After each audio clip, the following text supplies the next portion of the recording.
Evet, merhabalar. Bugün de yeni bir gezi noktasındayız. Yolculuğumuzun ortasında, Fransa'nın da ortasında Massif Central diye geçen bir bölgede volkanik dağ sıralarının olduğu yerdeyiz. Burada turistik bir bölge var. Puy de Dôme diye geçiyor. Ve burada volkanik dağ tepesine çıkabiliyorsunuz. Aynı zamanda bir seyir terası yapmışlar. Oradan tüm çevreyi görebiliyorsunuz. Biz de şimdi yukarıya çıkacağız. Trenle yaklaşık 15 dakika sürecek. 20 euro ücreti var. Aile bileti aldık biz. 40 euro ödeme yaptık.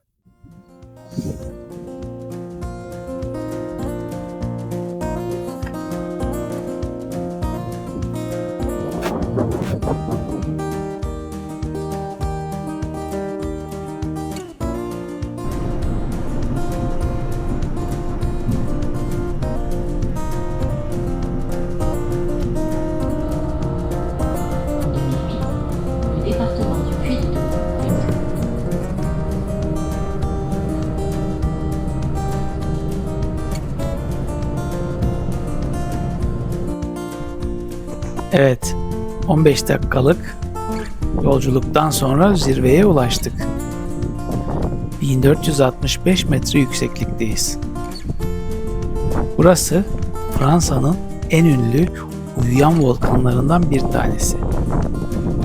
Aynı zamanda UNESCO Dünya Mirası listesinde de bulunuyor.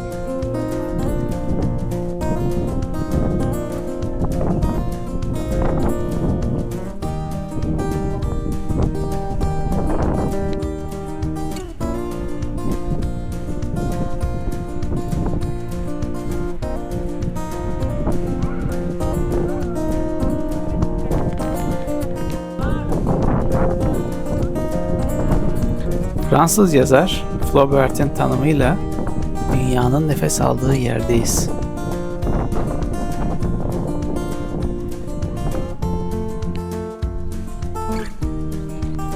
Burayı önemli kılan yapılardan bir tanesi de 2. yüzyıla tarihlenmiş bir Roma tapınağının olmasıdır.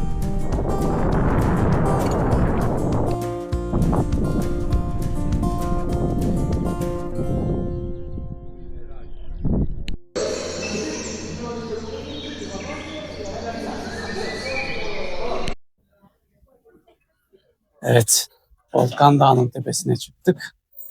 Şimdi dönüş yolundayız. Yaklaşık trenle 15 dakikada çıkış ve 15 dakikada iniş yapıyorsunuz. Yukarıdan çok güzel bir manzara var. İsterseniz burayı yürüyerek de çıkabilirsiniz ama yaklaşık 2 saat sürüyor. Çıkış zor olabilir ama inişte yürüyerek keyifli olabilir. Bizim vaktimiz olmadığı için treni tercih ettik. Bu bölgeye gelirseniz uğramadan gitmeyin.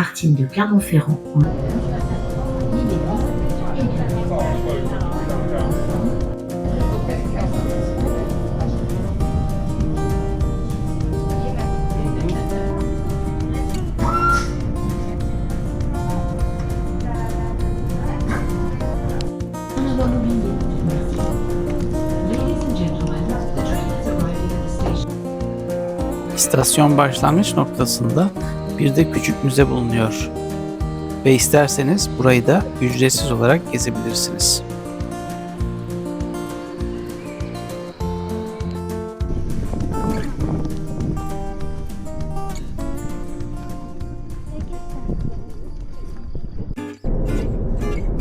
Puy de Dôme ziyaretinden sonra Clermont-Ferrand şehir merkezine doğru gidiyoruz.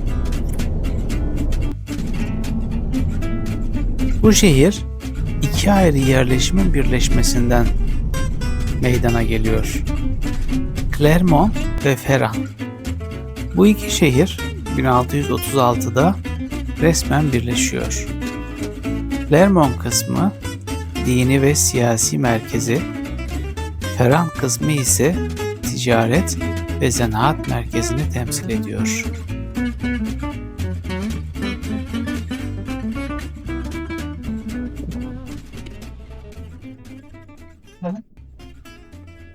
Clermont-Ferrand'dayız.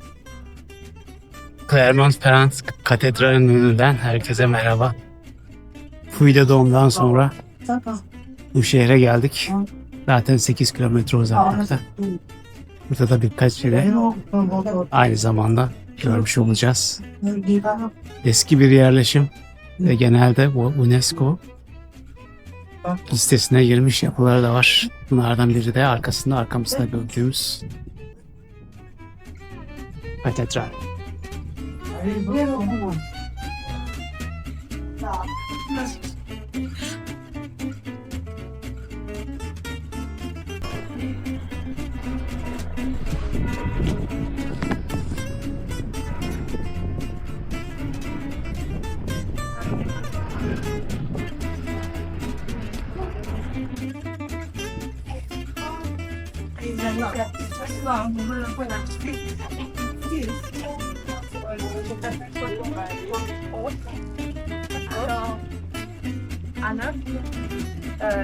Yine UNESCO Dünya Miras listesine girmiş Clermont-Ferrand Katedrali'ni görüyoruz karşıda.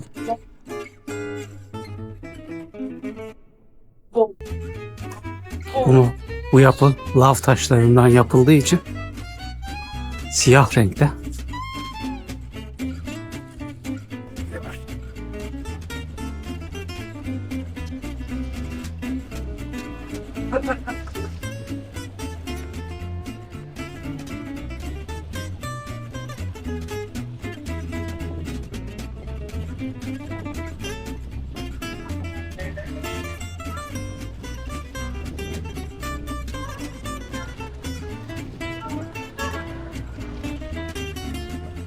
Katedrale geldim ama içeride hain olduğu için girişe kapatmışlar maalesef. İçini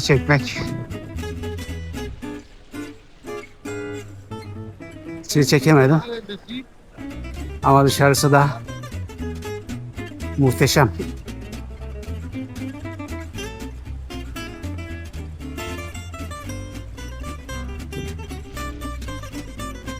Katedralin tam yanında yine bir meydan var. Ve meydan sağlı sollu. Brasserie'ler, publar var. Gerçekten bir pazar günü için çok eğlenceli bir zaman. Katedralin tam karşısında turizm ofisini de bulabilirsiniz. Bu bölgeyle ilgili bütün bilgileri bunun içerisinden alma imkanına sahipsiniz.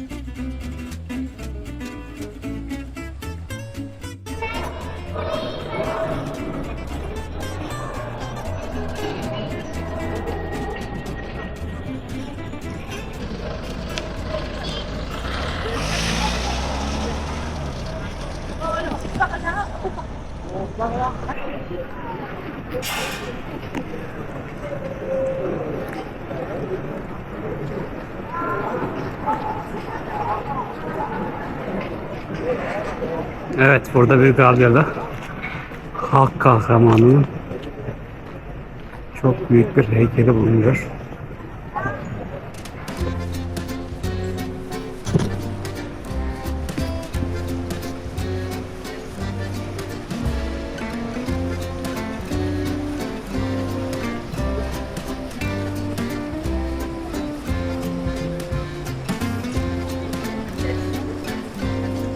Bu heykelin heykeltıraşı aynı zamanda meşhur özgürlük heykelini de tasarlamış olan Bartholdi.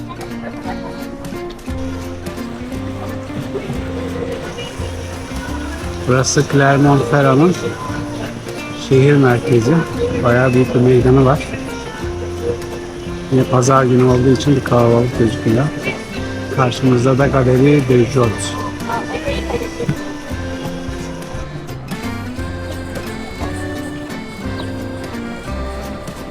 Meydanın diğer tarafında da General Deza'nın heykeli var.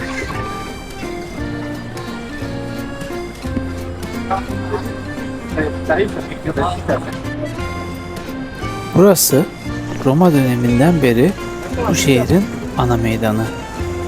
Meydanın adı ise bataklık anlamına geliyor.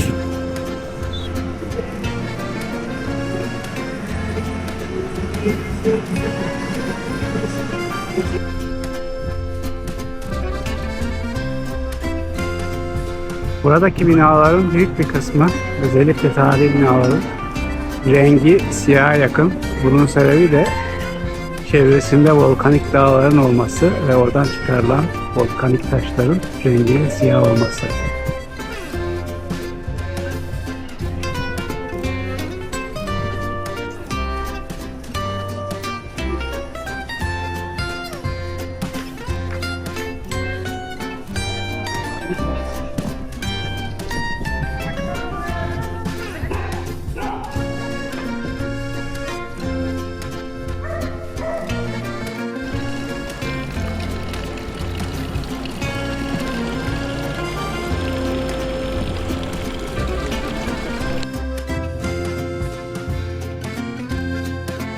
Şimdi de belediye binası Hotel de Ville'in önünden geçiyoruz. Yine siyah bir yapı gördüğünüz gibi. Gerçekten yine harika.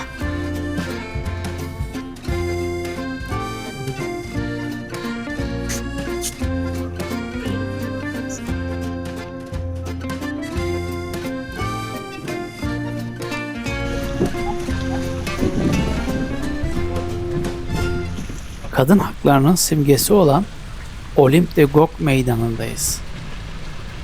İçinde bir de 16. yüzyılda yapılmış tarihi bir çeşme var. Çeşme birkaç kez yer değiştirdikten sonra 1962 yılında son olarak buraya konulmuş.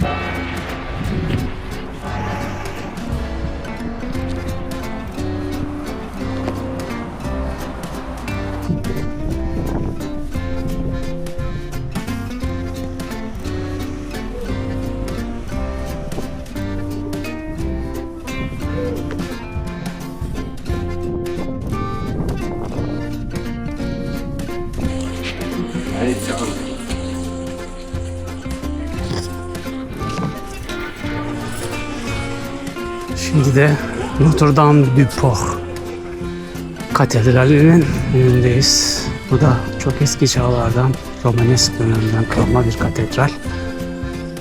Yine içi kapalı olduğu için giremeyeceğim ama gördüğünüz gibi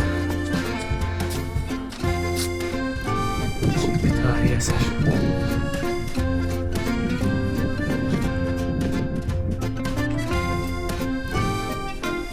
UNESCO Dünya Mirası'ndaki bu kilise 10. yüzyılda yapılmış.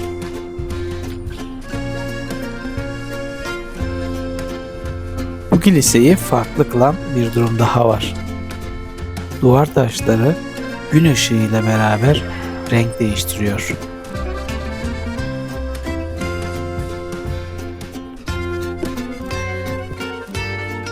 Bu gezimizi de sonlandırdık ve tekrar yollara düştük.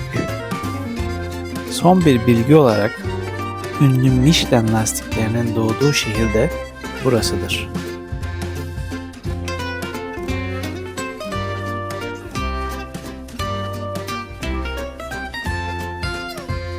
Bir sonraki durakta görüşmek üzere. Hoşça kalın, iyi kalın.